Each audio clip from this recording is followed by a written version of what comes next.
মামুনুল হক আদালতে উপস্থিত ছিলেন না।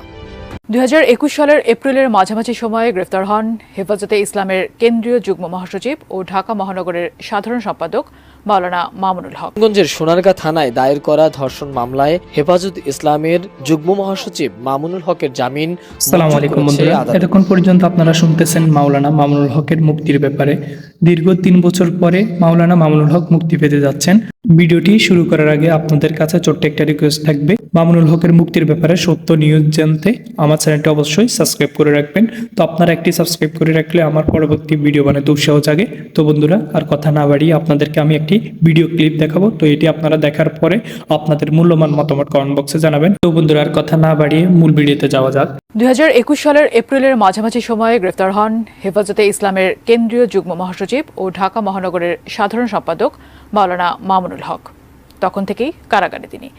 জামায়াতের আমিরের মুক্তির পর আলোচনায় আসে মাওলানা মামুনুল হকের মুক্তির বিষয়টিও। এরই মধ্যে একটি মামলায় জামিনও পেয়েছেন তিনি। কিন্তু মুক্তি মিলবে কবে? বিস্তারিত জানাচ্ছেন সহকর্মী মোহাম্মদ সোহাগ বিশ্বাস। নারায়ণগঞ্জের সোনারগাঁ থানায় দায়ের করা ধর্ষণ মামলায় হেফাজত ইসলামের যুগ্ম মহাসচিব মামুনুল হকের জামিন মঞ্জুর করেছে আদালত। বৃহস্পতিবার দুপুরে নারায়ণগঞ্জ নারী ও শিশু নির্যাতন দমন ট্রাইব্যুনাল আদালতের বিচারক নাজমুল হক শ্যামলের আদালত এ জামিন মঞ্জুর করেন। এদিন আসামিপক্ষের আইনজীবী অ্যাডভোকেট AKM ওমর ফারুক নয়ন সহ অন্যান্য আইনজীবীরা মামুনুল হকের জামিনের পক্ষে শুনানি শেষে জামিন মঞ্জুর করেন। তবে জামিন শুনানির সময় মামুনুল হক আদালতে উপস্থিত ছিলেন না। আসামিপক্ষের আইনজীবী অ্যাডভোকেট AKM ওমর ফারুক নয়ন জানান, জামিনের পক্ষে যুক্তিতর্ক উপস্থাপন করা হয়েছে। মেডিকেল বোর্ডের রিপোর্ট তুলে ধরা হয়েছে। রিপোর্টে বাদী বলেছে স্বেচ্ছায় শারীরিক সম্পর্ক স্থাপন করা হয়েছে। মামুনুল হকের সঙ্গে তার বৈবাহিক সম্পর্ক চলমান বলেও জানান তিনি। সেই সঙ্গে বাদীর ছেলে আদালতে সাক্ষী দিয়েছেন তার মায়ের সঙ্গে মামুনুল হকের বিয়ে হয়েছে। আদালত বিষয়গুলোকে বিবেচনা করে জামিন মঞ্জুর করেছেন। এর আগে বাংলাদেশ খেলাফত মজলিসের মহাসচিব মাওলানা মামুনুল হকের মুক্তির দাবিতে পুরানা পল্টনে কেন্দ্রীয় কার্যালয়ের এক সংবাদ সম্মেলন করেছেন। এতে লিখিত বক্তব্য পাঠ করেন সংগঠনের আমির শাইখুল হাদিস আল্লামা ইসমাইল নূরপুরি।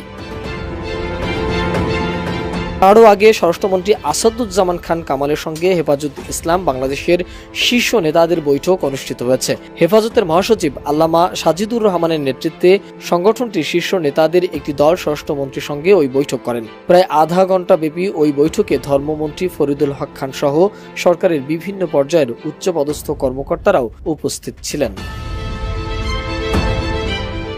ওই বৈঠকে হেফাজতের নেতারা জোরালোভাবে দুটি দাবি উত্থাপন করেছেন। এর মধ্যে অন্যতম রমজান মাসের মধ্যেই নিঃশর্তভাবে মাওলানা মামুনুল হকের মুক্তি দিতে হবে।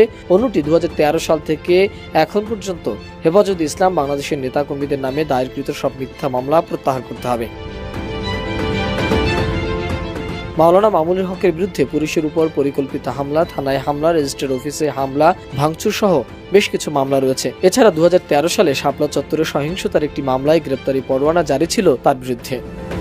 তো বন্ধুরা, এতক্ষণ পর্যন্ত আপনারা মামুনুল হকের মুক্তির ব্যাপারে শুনলেন। তো এখান থেকে আপনারা কি বুঝতে পারছেন অবশ্যই আপনাদের মূল্যবান মতামত কমেন্ট বক্সে জানাবেন। তো এখানে আমার বলার কিছু নেই। তো আপনারা বুঝতে পারছেন আশা করি মাওলানা মামুনুল হক খুব শীঘ্রই মুক্তি পেয়ে যাবেন। তো আপনারা সকলে দোয়া করবেন যেন হুজুর তাড়াতাড়ি মুক্তি পেয়ে যায়। তো আজকে ভিডিওটি পর্যন্ত, দেখা হচ্ছে অন্য কোনো ভিডিওতে। ততক্ষণ পর্যন্ত ভালো থাকুন, সুস্থ থাকুন। সবাইকে আসসালামু আলাইকুম।